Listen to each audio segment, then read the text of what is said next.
ಅವಮಾನ.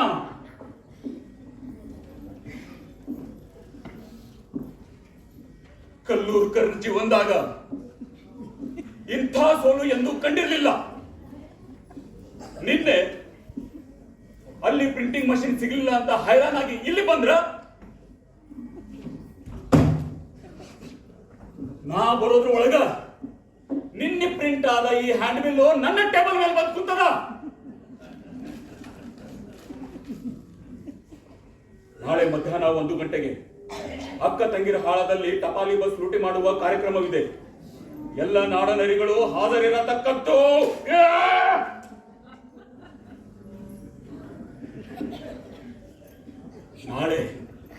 ನಾಳೆ ಅಲ್ಲಿ ಹೆಂಗ ಟಪಾಲು ಬಸ್ ಲೂಟಿ ಮಾಡ್ತಾರಂತೇಳಿ ನಾನು ನೋಡೇ ಬಿಡ್ತೀನಿ.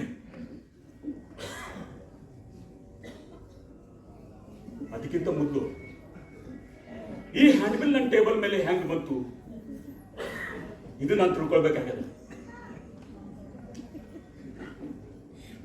ಇವತ್ತು ಬೆಳಗ್ಗೆ ಡ್ಯೂಟಿ ಯಾರ್ದಿತ್ತು? 100% 100% ನಮ್ಮದೈತ್ರಿ.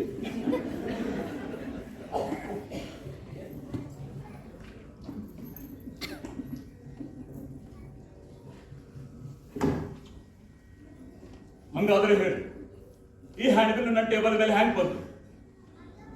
ನಂಗೆ ಗೊತ್ತಿಲ್ಲ. ಮತ್ತೆ ಗೊತ್ತದ? ಹೇಳ್ರಿ, ಈ ಹ್ಯಾಂಡ್ ಬಿಲ್ ನನ್ನ ಟೇಬಲ್ ಮೇಲೆ ಹೆಂಗ್ ಬಂತು? ಹೆಂಗ್ ಬಂತು?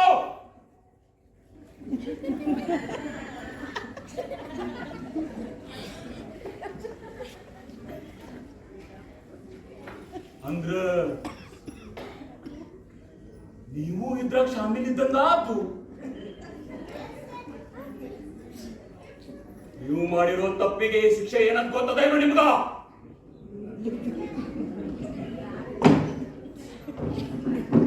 ಗೊತ್ತಿದ್ರ ಬಗುಡ್ರೆ. ನಿಮ್ಮನ್ನ ನೀರಿಲ್ಲದವರಿಗೆ ಟ್ರಾನ್ಸ್ಫರ್ ಮಾಡೋದು. ನಾವೇ ಅಂತ ತಪ್ಪು ಮಾಡೇವಿ. ತಪ್ಪ? ದೇಶದ್ರೋಹಕ್ಕಿಂತ ಮಹಾ ತಪ್ಪ ಮತ್ತೇನದ? ನಿಮಗ ಗಲ್ಲ ಶಿಕ್ಷಣ ಬರೋಬರಿ. ಸಾಹೇಬ್ ದಯವಿಟ್ಟು ಹಂಗೆ ಮಾಡ್ಲಿಕ್ಕೆ ಹೋಗ್ಬೇಡ್ರಿ, ಬೇಕಾದ್ರೆ ನಿಮ್ ಕಾಲು ಬೀಳ್ತೀವಿ. ಇಲ್ಲ, ನಿಮ್ಮನ್ನ ಕ್ಷಮಿಸೋ ಮಾತಾ ಇಲ್ಲ. ಹಂಗಂದ್ರೆ ಕೇಳಿದೆ, ನನ್ನ ಕೆಲಸಕ್ಕೆ ರಾಜೀನಾಮೆನ ಇವತ್ತ ಈಗ ನೀಗ ಕೊಡ್ತೇನೆ.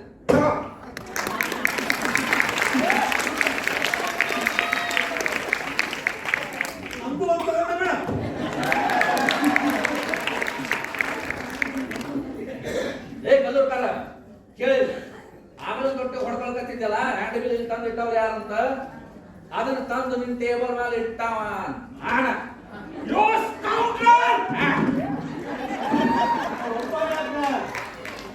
ನಾನು ಅವನ ಇದ್ದೇನೆ. ಏನ್ ಮಗುಳ್ಲಿಕ್ಕತ್ತೆ? ಮನೆಗೆ ಧಡ್ತೀವಿ ಆದಾಗ ಪ್ರಿಂಟಿಂಗ್ ಮಷಿನ್ ಎಲ್ಲದ ಅಂತ ನನಗೆ ಗೊತ್ತಿತ್ತು. ಮತ್ತೆ ಯಾಕೆ ಮಗುಳಿಲ್ಲ? ಯಾಕಂದ್ರೆ ನಾನು ಜಯದೇವನ್ ಶಿಷ್ಯದ ಇದ್ದೇನೆ. ಅದಕ್ಕೆ ಹೇಳಲಿಲ್ಲ. ಸಾಹೇಬ್ ಜಡ್ತಿ ಆದಾಗ ನಿಮಗೆ ನೀವು ಕೂತ್ ಕುರ್ಚಿ ಕೆಳಗೆ ಪ್ರಿಂಟಿಂಗ್ ಮಷಿನ್ ಇತ್ತು. ಆದ್ರೆ ಅದು ನಿಮಗೆ ಲಕ್ಷಿಕ ಬರಲಿಲ್ಲ. ನೀವು ಮನಿನ ಸೂಕ್ಷ್ಮವಾಗಿ ನೋಡ್ಲೇ ಇಲ್ಲ ಸಾಹೇಬ್ರೆ. ಮನ್ಯಾಗ ನೆಲ ಎಲ್ಲ ಒಣಗಿದ್ದಿತ್ತು, ನೀವ ಕೂತ ಕುರ್ಚಿ ಕೆಳಗೆ ಮಾತ್ರ ಹಸ ಇತ್ತು. ಅದು ಗಮನಕ್ಕೆ ಬರಲಿಲ್ಲ. ಅವಾಗ ನನಗೆ ಖಾತ್ರಿ ಆಯ್ತು ಮಷೀನ್ ಅಲ್ಲೇ ಹೋಗಿಟ್ಟಾರ ಅಂತ. ದೇಶಕ್ಕಾಗಿ ಹೋರಾಡ್ತಾ ಇರೋ ಇವರಿಗೆ ಮದತ್ ಮಾಡೋದು ನನ್ನ ಖರೆ ಕರ್ತವ್ಯ ಅಂತ ನನಗೆ ಅನಿಸ್ತು. ಅದಕ್ಕ ಹಕೀಕತ್ ಏನು ಅಂತ ನಿಮಗೆ ಹೇಳಿಲ್ಲ. ನಿಮ್ಮನ್ನ ಸುಮ್ಮನೆ ಬಿಡಂಗಿಲ್ಲ. ನಿಮ್ಮನ್ನ ಜೈಲಿಗೆ ಕಳಿಸ್ತೀನಿ, ಕಲ್ಲಿಗೇರಿಸ್ತೀನಿ.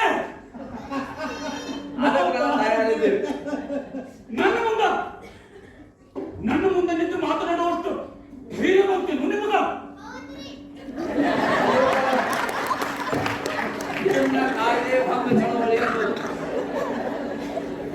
ಅವರು ಹೊರಗೆ ಇಟ್ಕೊಂಡು ಕಾಯ್ದೆ ಮೂರು, ನಾವು ಒಳಗೆ ಇಟ್ಕೊಂಡು ಕಾಯ್ದೆ ಮೂರು.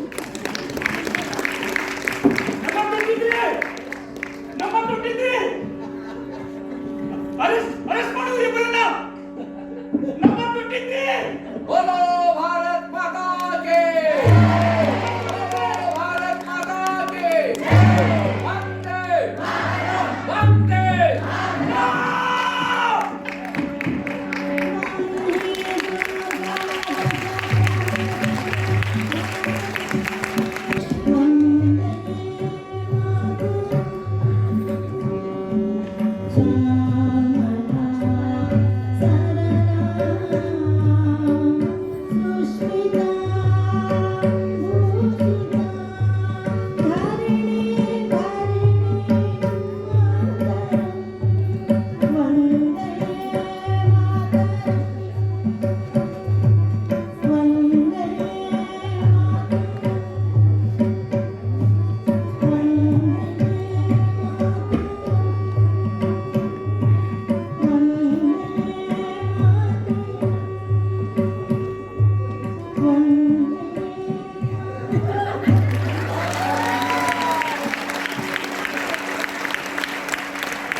ಆತ್ಮೀಯ ರಂಗಾಸಕ್ತರೆ, ಬೆಳಗಾವಿಯ ರಂಗಸೃಷ್ಟಿ ಹಾಗೂ ಲಿಂಗಾಯತ ಮಹಿಳಾ ಸಮಾಜ ಬೆಳಗಾವಿ, ಮಹಾಲಕ್ಷ್ಮಿ ಮಹಿಳಾ ಮಂಡಳ ಬೆಳಗಾವಿ, ಕನ್ನಡ ಭವನ, ನಾನು ನಮ್ಮವರೊಂದಿಗೆ ಬೆಳಗಾವಿಯ ಸಹಯೋಗದಲ್ಲಿ ತಾವೆಲ್ಲ ವೀಕ್ಷಿಸಿದಂಥ ನೈಜ ಘಟನೆಯನ್ನು ಆಧಾರವಾಗಿಟ್ಟುಕೊಂಡು ಸಾದರಪಡಿಸಿದಂತಹ ನಾಟಕ ಪ್ರಿಂಟಿಂಗ್ ಮಷೀನ್.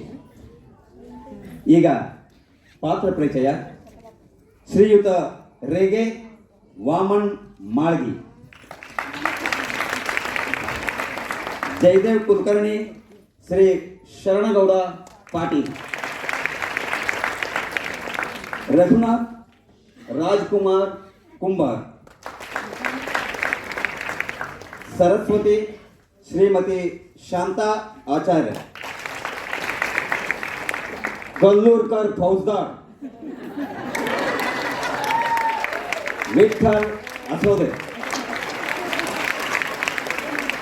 ಇನ್ನು ಇಬ್ಬರು ಪೇದೆಗಳು, ರಾಮಣ್ಣ ಶ್ರೀಯುತ ವಿಶ್ವನಾಥ್ ದೇಸಾಯಿ, ಶ್ಯಾಮಣ್ಣ ಶ್ರೀಯುತ ಅರವಿಂದ್ ಪಾಟೀಲ್, ಶಿವಣ್ಣ ರವಿರಾಜ್ ಭಟ್, ವೆಂಕಣ್ಣ ವಿನೋದ್ ಸಪ್ಪಣ್ಣವರ್. ಸ್ವಾತಂತ್ರ್ಯ ಯೋಧರು ಶ್ರೀಮತಿ ಜಯಶ್ರೀ ಕ್ಷೀರಸಾಗರ್, ಶ್ರೀಮತಿ ಶ್ರದ್ಧಾ ಪಾಟೀಲ್ ಹಾಗೂ ಶ್ರೀ ರಮೇಶ್ ಮಿರ್ಜಿ. ನಾಟಕಕ್ಕೆ ನೆರಳು ಬೆಳಕನ್ನು ವಹಿಸಿದಂಥವರು ಶ್ರೀ ದರ್ಶನ್.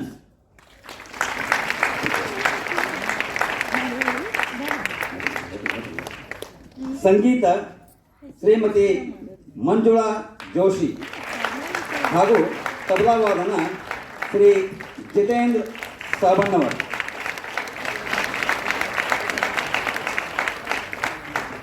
ನಾಟಕದ ರಚನೆಕಾರರು ಶ್ರೀಯುತ ಶಿರೀಶ್ ಜೋಶಿ.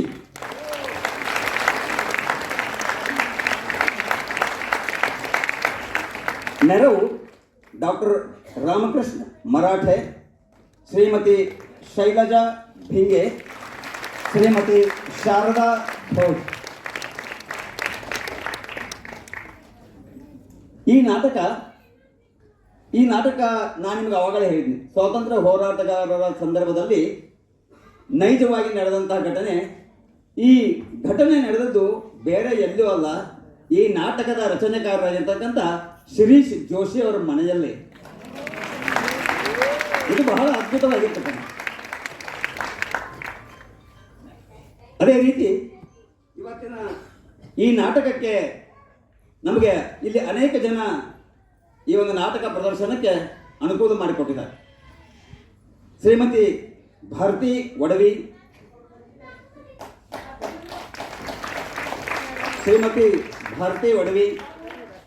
ಶ್ರೀಮತಿ ಸುನೀತಾ ಸುರೇಶ್, ಶ್ರೀಮತಿ ಸ್ಫೂರ್ತಿ ಕಕ್ಕರೆಡ್ಡಿ, ಬಹುಶಃ ಇವರು ಅಮೆರಿಕಾದಲ್ಲಿದ್ದಾರೆ ಅಂತ ಕಾಣಿಸೋದು. ಬಂದಾರ? ಓಕೆ. ಶ್ರೀಮತಿ ನಿರ್ಮಲಾ ಕಾಮನ್ಗೌಡರ್,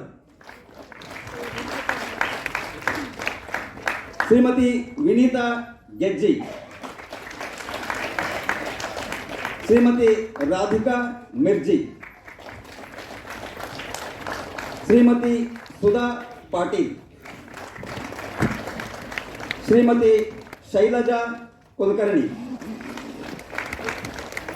ನಮ್ಮೊಂದಿಗೆ ರಂಗಸೃಷ್ಟಿಯ ಅಧ್ಯಕ್ಷರಾಗಿರ್ತಕ್ಕಂಥ ಶ್ರೀ ರಮೇಶ್ ಜಂಗಲ್ ಸಾಹೇಬ್,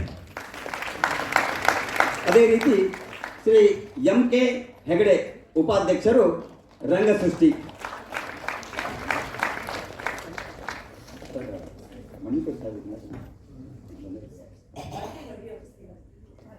ಹೌದು.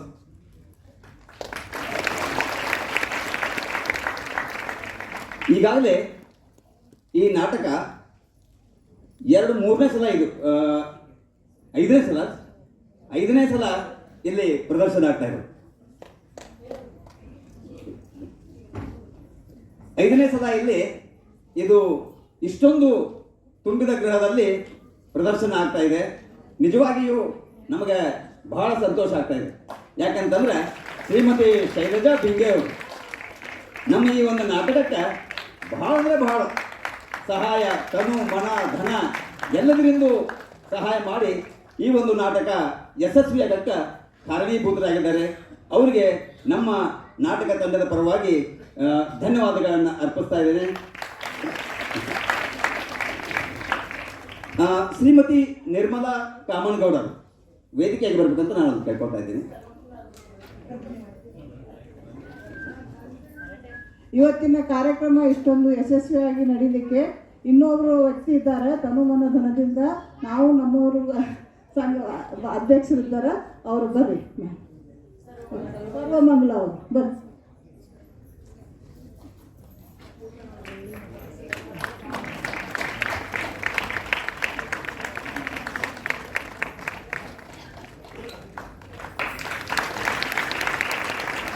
ನಾಟಕವನ್ನು ರಚನೆ ಮಾಡಿ ಇಷ್ಟೊಂದು ಪರಿಣಾಮಕಾರಿಯಾಗಿ ಅದನ್ನು ನಿರ್ದೇಶನ ಮಾಡಿದಂಥ ಶ್ರೀ ಶಿರೀಶ್ ಜೋಶಿ ಅವರು ಒಂದೆರಡು ಮಾತು ಮಾತಾಡೋದನ್ನು ನಾನು ಕೇಳ್ಕೊತಾ ಇದ್ದೀನಿ.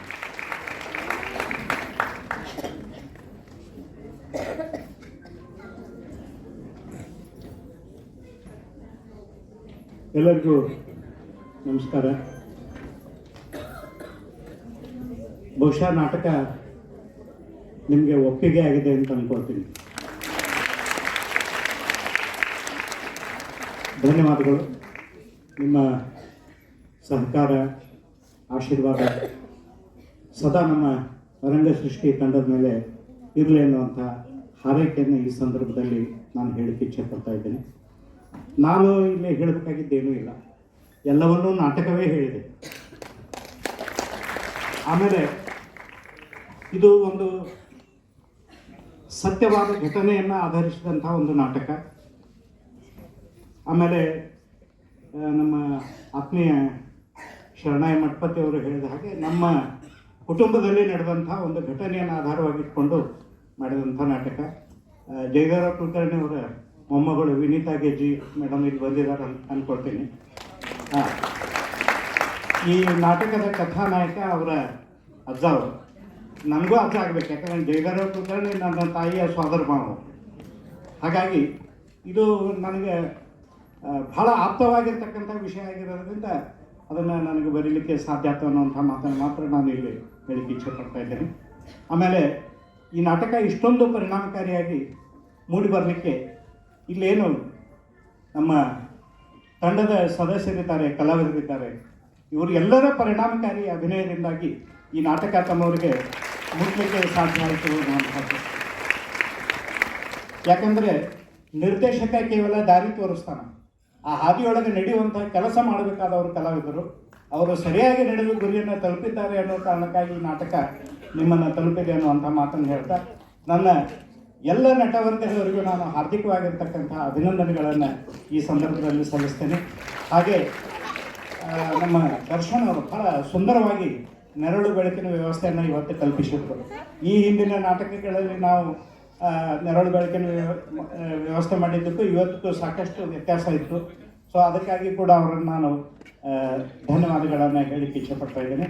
ಆಮೇಲೆ ಬೆಳಗಾವಿಯ ಅನೇಕ ಮಹನೀಯರು ಈ ನಾಟಕದ ಇವತ್ತಿನ ಪ್ರದರ್ಶನಕ್ಕಾಗಿ ನೆರವು ನೀಡಿದ್ದೀರಿ. ನಿಮ್ಮೆಲ್ಲರಿಗೂ